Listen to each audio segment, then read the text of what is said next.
والسلام على سيد الأنبياء والمرسلين وعلى آله وصحبه أجمعين. يا أيها الذين آمنوا اذكروا الله ذكرا كثيرا واستغفروه بكرة وأصيلا. وقال تعالى في القرآن المجيد: أعوذ بالله من الشيطان الرجيم. يا أيها الذين آمنوا اتقوا الله حق تقاته. صدق الله العظيم وصدق رسوله النبي الكريم. ونحن على ذلك لمن الشاهدين والشاكرين وقل الحمد لله رب العالمين. درود شریف پڑھ لیجیے. اللهم صل علی محمد وعلی آل محمد كما صليت على إبراهيم وعلى آل إبراهيم إنك حميد مجيد. اللهم بارك على محمد وعلى آل محمد كما باركت على إبراهيم وعلى آل إبراهيم إنك حميد مجيد. الحمدللہ ماہانہ مجلس ذکر حافظ تقی صاحب حفظ اللہ تبارک و تعالیٰ کے گھر تشریف فرمائے. اللہ سے دعا ہے ہم سب کو یہاں جمع ہونا قبول فرمائے. ہماری اس مجلس ذکر کو اللہ رب العزت شرف قبولیت عطا فرمائے. اس کے برکات انوارات سے ہم سب کو میرے علاقہ کو اس گھر کو مستفید فرمائے. ذکر کی مجالس خانقاہ تصوف کی لائن سے شعبے کے اندر جو گفتگو زیادہ تر کی جاتی ہے وہ اسی بات پر ہوتی ہے کہ اللہ کا ذکر ہم کثرت سے کرنے والے بن جائیں. اس کی وجہ کیا ہے؟ اس کی وجہ یہ ہے کہ رسول اللہ صلی اللہ علیہ وسلم کو جو نبوت دی گئی، ان نبوت کے بعثت کے مقاصد میں سے ایک مقصد یہ بھی تھا کہ انسان کے دل کو اللہ جل شانہ نے انسان کے پورے جسم کا مرکز بنایا ہے. ظاہری اعتبار سے بھی اور باطنی اعتبار سے بھی.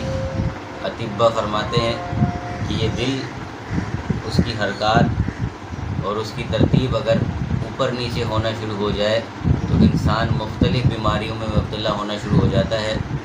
اگر تیز دھڑکتا ہے تو خون پتلا ہونے کی وجہ سے بھی بلڈ پریشر کی طرف چلا جاتا ہے، یا نارمل ہونے کے اعتبار سے، بڑھنے کے اعتبار سے، یا کم ہونے کے اعتبار سے.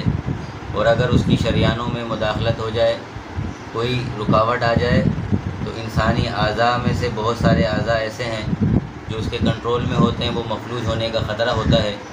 اسی طرح انسان کو جو اللہ جل شانہ نے دنیا کے اعتبار سے مختلف اجزاء کا مرکب بنایا ہے، تو اس میں کمی زیادتی ہونے کی وجہ سے وہ مختلف بیماریوں میں مبتلا ہو جاتا ہے. اسی طرح اگر بدعمالیوں کی طرف جاتا ہے، بدنگاہی کی طرف جاتا ہے، اور آنکھوں کی لذت، کانوں کی لذت، زبان کی لذت میں ڈوبتا ہے، تو اس کے جو حاصل اثرات ہوتے ہیں وہ دل پر تہ بتہ جما دیتے ہیں، جس کی وجہ سے پھر وہ اللہ کی یاد سے غافل ہونے والا بن جاتا ہے.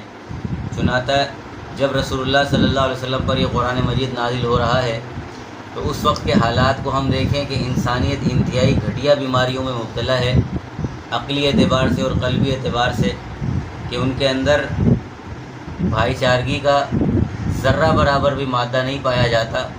لالچ، ہوس اور حرص کی دنیا قائم اور دائم ہے. طاقتور اپنے سے کمزور پر مکمل طور پر دسترس رکھتا ہے اور اسے تکلیف پہنچاتا ہے اپنی خواہش اور دل کی تسکین کے لیے.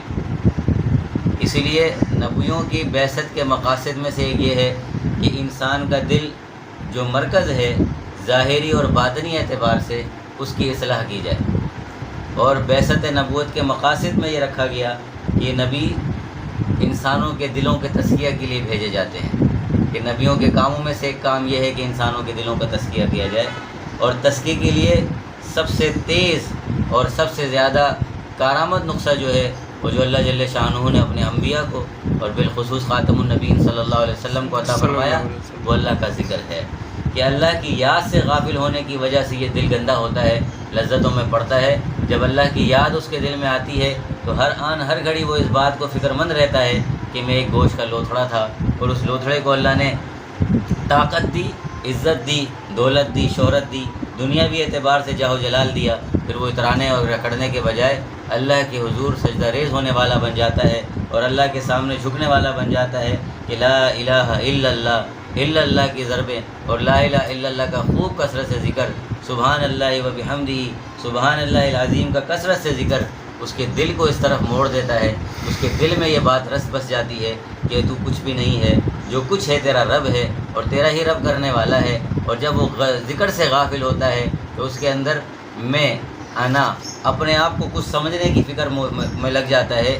اسی لیے ہمارے اکابرین جو اہل تصوف رہے ہیں، تمام کے تمام اکابرین کا یہ قول میں نے نقل کیا اور پڑھا ہے کہ ہر جگہ پر اس کی آیت کی تفسیر میں حضرات اکابرین نے یہی فرمایا ہے کہ ہم اکابرین، جو ہمارے اکابرین کو دین کے شعبوں میں عروج ملا ہے، وہ اسی بنیاد پر ملا ہے کہ تعلق مع اللہ ان حضرات کا بڑا مضبوط رہا ہے۔ تعلق مع اللہ مضبوط کیوں رہا ہے کہ ہر آن ہر گھڑی اللہ کے ذکر میں مست و سرشار رہتے۔ متاخرین کے جو ہمارے علماء اللہ والے گزرے ہیں، اس میں حضرت مولانا خواجہ مجذوب صاحب رحمۃ اللہ علیہ، جو حضرت تھانوی رحمہ اللہ کے اجل خلیفہ ہیں، ان کا یہ حال ہوتا تھا کہ اشعار کے اعتبار سے جو شاعری کی لائن ہے، جو ہمارے شاعر حضرات کہلاتے ہیں، ان میں یہ طنز و مزہ والے شاعر کہلائے ہیں۔ انہوں نے طنزیہ سے اشعار بھی لکھے ہیں معاشرے کی اصلاح کے اعتبار سے، اور مزاحیہ شاعری بھی فرماتے تھے معاشرے کی اصلاح کے اعتبار سے، جس میں خوب ہنسی اور خوب دل کو لبھانے والی باتیں ہوا کرتی تھی۔ اس کے باوجود بھی حضرت کا یہ حال ہوتا تھا کہ مجمع میں شعر سنا رہے ہیں اور مجمع پر لطف ہو رہا، پر انداز طریقے سے مست ہو رہا، اور ان کے دل، ان کا دماغ اللہ کی طرف متوجہ ہے کہ اللہ مجھے سننے والا ہے، اللہ مجھے دیکھنے والا ہے۔ ایک لمحے کے لیے بھی اللہ کی یاد سے وہ غافل نہیں ہوا کرتے تھے۔ اور اس کی گواہی حضرت مفتی اعظم پاکستان مفتی شفیع صاحب نور اللہ مرقدہ کا وہ واقعہ، جب وہ آم کے سیزن میں آم کھا رہے ہیں جامعہ اشرفیہ کے اندر، اور خوب اشعار سنائے جا رہے ہیں، اور ان سے اچانک یہ سوال پوچھتے ہیں حضرت خواجہ صاحب کہ بھائی یہ بتائیں کہ ہم سارے یہاں بیٹھے تھے، ہم میں سے کوئی ایسا فرد ہے جو اس محفل کے اندر لمحے بھر کے لیے بھی اللہ کی یاد سے غافل نہ ہوا؟ اور حضرت تھانوی رحمہ اللہ کے سارے خلفاء، تو حضرت مفتی اعظم پاکستان مفتی شفیع صاحب سر جھکا لیتے ہیں کہ واقعی خواجہ صاحب آپ نے بڑی بات کہی ہے کہ اس وقت ہم اللہ کی یاد سے غافل رہے۔ تو فرمایا الحمدللہ ثم الحمدللہ، یہ عاجز، یہ سیاہ کار وہ بندہ ہے کہ وہ ہنساتا بھی رہا اور اشعار سناتا بھی رہا، لیکن اللہ کی یاد سے غافل نہ ہوا۔ یہ ہے دلوں کا تزکیہ، اور یہ ہے انسانیت کا عروج۔ انسانیت کا زوال بھی تب شروع ہوتا ہے جب وہ اپنے رب کو بھول جاتا ہے۔ اللہ کا ذکر کیا ہے؟ ہر آن ہر گھڑی اپنے خالق کو یاد کرنا، اپنے مالک کو یاد کرنا، جو کھلا رہا ہے، پلا رہا ہے، سلا رہا ہے، جگا رہا ہے، آپ کو صحت مند جسم دے رہا ہے، آپ کی عزتوں کے راستوں کو کھول رہا ہے، آپ کی پریشانیوں کو دور کر رہا ہے۔ اس رب کی یاد سے غافل ہو جانا، اس سے بڑا جرم اور اس سے بڑی غفلت کوئی نہیں ہے۔ آج کل کے زمانے میں نمازی بن جانا آسان نظر آتا ہے، آج کل کے زمانے میں روزے دار بن جانا آسان نظر آتا ہے، آج کل کے زمانے میں تہجد گزار بن جانا حاصل ہو جاتا ہے۔ یہ اعمال ہیں، لیکن ان اعمال کی خصوصیات، خوبصورتی، اس اعمال کی برکات کیوں نصیب نہیں ہوتی کہ جب وہ دکان پر بیٹھتے ہیں، دکاندار صاحب کو یہ یاد نہیں رہتا کہ اللہ کو یاد کرنا ہے۔ جب وہ ڈاکٹر بن کر علاجوں کر رہے ہوتے ہیں، انہیں یاد نہیں رہتا کہ اللہ کو یاد کرنا ہے۔ انہیں یاد نہیں رہتا کہ جی میں اگر درزی ہوں تو اللہ کو یاد کرنا ہے، میں موچی ہوں تو اللہ کو یاد کرنا ہے، میں بزنس مین ہوں تو اللہ کو یاد کرنا ہے۔ ہمارے زمانے میں ہم ایک جگہ پر ایک چھوٹا سا والد صاحب کام کیا کرتے تھے، وہاں ہم ایک چیز کے لیے جاتے تھے، تو جب ہم وہ سامان لے کر جاتے تو وہ حضرت لا الہ الا اللہ، لا الہ الا اللہ زور زور سے اچانک سے بولتے، اللہ اکبر سبحان اللہ الحمدللہ، اچانک سے بولتے، حالانکہ وہ اتنے مصروف ہوتے کہ ہمارے بعد دوسرے حضرات بھی وہ باکس سے بنتے تھے، ایگل کمپنیوں کے ربن ہوتے ہیں بالوں میں باندھنے والے بچیوں کے، اس کے اندر وہ اتنے مصروف ہوتے تھے، ایک کے بعد ایک آ رہا ہوتا تھا، لیکن وہ اتنی زور سے بولتے تھے کہ وہاں موجود حضرات بھی لا الہ الا اللہ کیے بغیر نہیں رہتے تھے۔ جب ان کا انتقال ہوا 3 گھنٹے سے غالباً 4 گھنٹے گزر گئے، نلا کے کفنا کے دفنا کر، تو جب ان کا لاشا اٹھایا گیا تو ایسا لگا جیسے وہ سو رہے ہیں۔ ایک سوتے ہوئے آدمی کو جب بستر سے ادھر ادھر کروٹ دی جا رہی ہوتی ہے تو بڑا آسان ہوتا ہے، لیکن ایک مرے ہوئے مردے کو یہ جسم اکڑ گیا ہے، سائنس کہتی ہے منٹوں سیکنڈوں میں گھنٹوں میں اکڑنا شروع ہو جاتا ہے، وہ ایسے نرم ملائم اور چہرہ ایسا نورانی حشاش بشاش جیسے سوئے ہوئے۔ اور جب ان کو قبر میں اتار رہے تھے تو وہاں پھول تھے نہ کچھ، ہماری مسلک سے بڑے سخت مفتی صاحب سے ان کا تعلق تھا،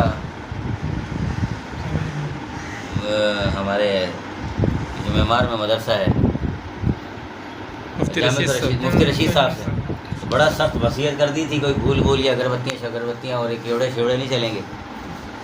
تو ہم وہاں موجود تھے، ان کی قبر کھودی جا رہی تھی اور ہم ادھر ادھر دیکھ رہے تھے کہ یار یہ عطر کسی نے لگایا ہے، جنت کی خوشبوئیں محسوس ہو رہی تھیں وہاں موجود لوگوں کو۔ یہ اللہ کے ذکر کی تاثیر کیوں کہ ہر آن ہر گھڑی کاروبار میں بھی وہ اللہ کو بھولنے والا نہیں تھا. اور مسلمان کی خاصیت جس طریقے سے نبی علیہ الصلوۃ والسلام نے یہ فرمایا کہ ایمان والے میں اور کافر کے درمیان فرق کرنے والی چیز نماز ہے، اسی طرح قرآن مجید سورہ احزاب یہ فرما رہے ہیں کہ منافق اور مسلمان کے درمیان فرق کرنے والی چیز اللہ کا ذکر کثرت سے کرنا ہے. اللہ کا ذکر کثرت سے کرنا ہے. اللہ رب العزت کی رحمتیں برکتیں ہر طرف سے نازل ہونا شروع ہو جاتی ہیں، اور مجلس میں موجود، معاملات میں موجود، معاشرے میں موجود نحوست، پریشانیاں ذکر کرنے والے سے دور ہو جاتی. شیطان ذکر کرنے والے کے قریب نہیں آتا. جب وہ شیطان نہیں آتا تو ریاکاری دل میں داخل نہیں ہوتی. جب وہ ریاکاری نہیں آئے گی تو حسد نہیں آئے گا، کینہ نہیں آئے گا، بغض نہیں آئے گا. چہرے پہ ہمیشہ شاش بشاش. وہ کہے گا یار میں ایک صاحب سے ملا، اس کے اخلاق بڑے بلند تھے، اس کے سامنے یہ معاملہ ہو گیا، پھر وہ بڑے سکون کے ساتھ 1 منٹ کے لیے وہ جھنجھلایا. انسان ہے، انسانی فطرت ہے، غصہ تو آئے گئی، لیکن کنٹرول کر کے مسکرا کر اس کو احسن طریقے سے معاملے کو حل کر دیا. ہم تو گھبرائے ہوئے تھے، ہم تو یوں ہوئے تھے. یہ جو ہم سن رہے ہوتے ہیں وہ دل نرم ہو جاتا ہے. اللہ کی نور، اللہ کی معرفت کا نور دل میں اتر جاتا ہے تو انسان کا دل دماغ ایسا مزین ہو جاتا ہے اللہ کی معرفت کی نور، اللہ کے نور سے، کہ وہ رحم دل نظر آتا ہے، مہربان طبیعت نظر آتا ہے. یہی مقاصد ہوتا ہے اہل اللہ کا کہ ہم صبر کرنے والے، تقوی دار بن جائیں. یہ جو میں نے کہا کہ بھئی حق ادا ہو جائے اللہ کے سے ڈرنے کا، حق کا تقاتی ہی، تو وہ ایسے ہوگا جیسے جب ہمارا دل نرم ہوگا. جب دل نرم کرنا ہے تو دل کو صاف کرنے والی چیز اللہ کا ذکر ہم کثرت سے کرنے والے بن جائیں. مسنون اذکار کے ساتھ ہر آن ہر گھڑی ہر مسئلے کے لیے اہل اللہ کی صحبت میں بیٹھ کر ان سے ذکر پوچھیں. جیسے ہم ڈسپرین کا پوچھ لیتے ہیں، پیناڈول کا پوچھ لیتے ہیں، ان کے متبادل پیناڈول بند ہو گئی تو اس کے متبادل دوائیاں ہم نے پوچھنا شروع کر دیں. تو جو مسائل آپ کے سامنے آ رہے ہیں، ہر مسئلے پہ ہمارے اکابرین نے بڑی محنت فرمائی ہے، اور ہر مسئلے کی دعائیں اور اذکار مرتب فرمائے ہیں کہ بھئی یہ پڑھ لو، یہ پڑھ لو. اللہ خوش ہوتے ہیں. درود شریف کی مجلس ایسی ہے کہ ہر آن ہر گھڑی قبول ہوتی ہے. اس دور میں جب کہ فتنے جان نہیں چھوٹ رہی، ایک کے بعد ایک فتنہ سامنے آ جاتا ہے، معاشرتی اعتبار سے بھی، مذہبی اعتبار سے بھی جان چھڑانی ہے، درود شریف کی مجلس لگائیں. اللہ کا ذکر کو عام کرنے والے بن جائیں. بچوں کے اندر غصہ، ان کی طبیعت کے اندر بگاڑ، عجیب ایک تماشا ہے. ابھی ہمارے اسکول کی ایک ٹیچر ہیں، وہ دل برداشتہ ہو گئیں، لوگوں کے الفاظ ان برداشت نہیں کر سکیں، اور انہوں نے کچھ ایسی چیز کھا لی یا پتہ نہیں کھلا لی، کیا ہوا پتہ نہیں، اب وہ وینٹیلیٹر پہ پڑی. 19 سال عمر ہے ان کی، اور ایسا غصہ، ایسے جذبات، وہ آ کیوں رہے ہیں؟ خود پسندی، یہ دنیا کی چمک اور دمک اور دنیا کی تعلیم، عصری تعلیم، ہم مخالفت نہیں کر رہے ہیں، ہم تو خود لگے ہوئے ہیں شعبے میں، لیکن اس نے اتنی خود پسندی پیدا کر دی ہے کہ مجھے پوزیشن لینی ہے، مجھے فرسانا ہے، مجھے یہ کرنا ہے، وہ کرنا ہے. نہیں آیا، آ گیا تو اس سے جل رہے ہیں، وہ آ گیا نہیں آیا تو گھر والے تانے مار رہے ہیں. یہی نہیں، میں نے ایک والدہ کو دیکھا، خود دیکھا، بھائی میری بچی پوزیشن کیوں نہیں لے رہی؟ بھائی نہیں لے رہی، اللہ کی مرضی، اس میں اتنی نہیں ہے. ایک ایسا عذاب اس وقت آیا ہوا ہے کہ دل کو اتنا گندا اور دماغ کو اتنا ڈپریشن، وہ کیا کر رہا ہے؟ کچھ کھا رہا ہے، پی رہا ہے، یا کود رہا ہے. بلڈنگ سے کود گیا، سمندر میں گیا، جان بوجھ کے دوستوں کو دھوکہ دے کے آگے نکل گیا، بہ گیا. یہ سب کیوں ہو رہا ہے؟ اسے اللہ یاد نہیں ہے، اسے پتہ ہی نہیں زندگی دینے والا کون ہے. تجھے گوشت کے لوتھڑے سے تیری ہڈیوں کو مضبوط کرنے والا کون ہے؟ بس مسلمان کے گھر میں پیدا ہو گیا، مسلمان کو خود نہیں پتہ قرآن مجید کیا ہے. وہ کہہ رہا ہے ابا مرے گا تو پڑھیں گے، دادا مرے گا تو پڑھیں گے. ہر آن ہر گھڑی اللہ کے ذکر سے ہمیں مست اور سرسار رہنے کا حکم قرآن مجید نے دیا، وہی قرآن ہم نہیں کھول رہے. نتیجہ کیا نکلتا ہے؟ نوجوان نسل ایسی شدت غصے میں آ جاتی ہے، فوراً سمجھ سے باہر ہے لفظ امان.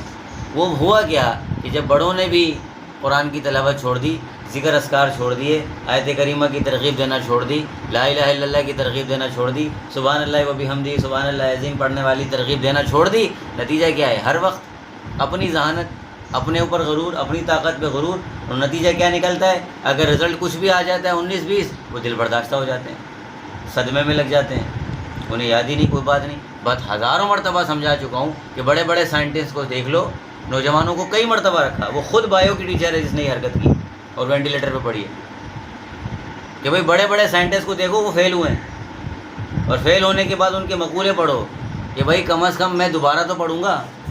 وہ تو پڑھنے کے بعد دوبارہ کتاب کو پڑھے گا ہی نہیں.